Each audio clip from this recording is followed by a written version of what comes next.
In the beginning, everything was good. The world was peaceful. There was no pain, no fear, no struggle.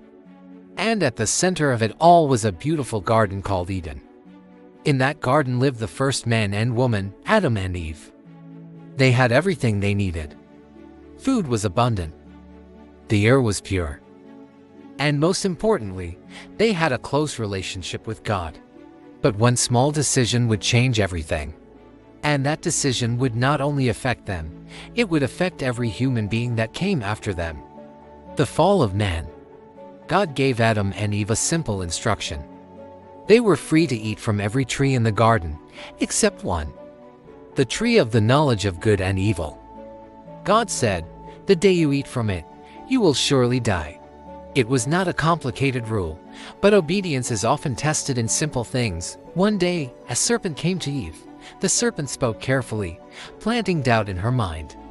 "Did God really say you should not eat from any tree in the garden?" Eve responded. "We can eat from every tree except one. If we eat it, we will die." But the serpent replied, "You will not surely die. Your eyes will be opened. You will become like God." That moment was critical. Eve looked at the fruit. It was beautiful. It looked good. And now, it seemed desirable. So she took it, and she ate. Then she gave it to Adam, and he also ate. At that moment, something changed. Their eyes were opened, but not in the way they expected. They became aware of their nakedness. They felt shame for the first time. The peace they once enjoyed was gone when they heard God walking in the garden. They hid. The same God they once walked with freely, they were now afraid of him. God called out, "Where are you?" Not because he did not know, but because he wanted them to come forward. Instead, blame began. Adam blamed Eve. Eve blamed the serpent. And just like that, sin entered the world. The consequence was painful. They were sent out of the Garden of Eden. The ground became difficult to work. Life became filled with struggle. But the story does not end there, because sin does not stop with one generation. Cain and Abel. Adam and Eve had children. 2 sons were born. The first was Cain. The second was Abel.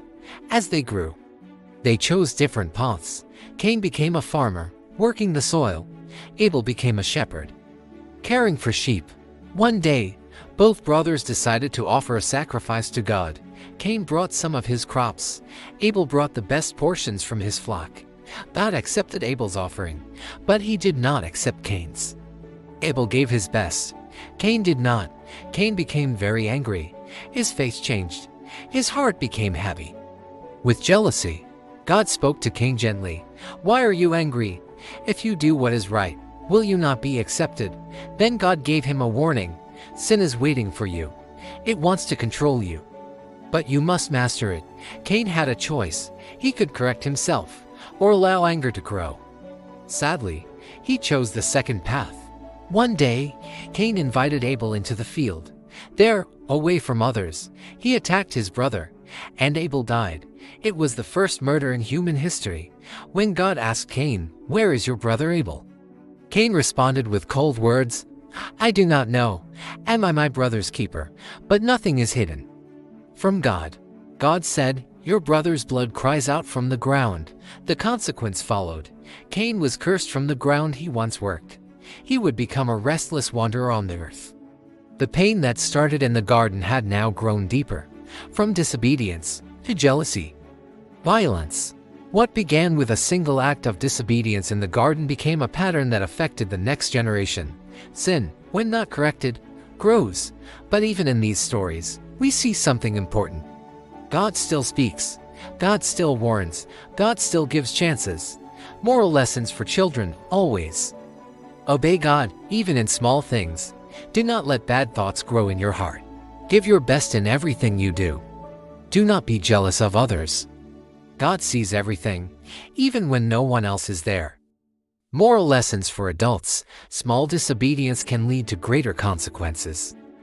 What we allow in our hearts can shape our actions. Worship must come from sincerity, not routine. Uncontrolled emotions can lead to destructive decisions. We are responsible for how we treat others. The story of the fall of man and Cain and Abel is not just history. It is a mirror.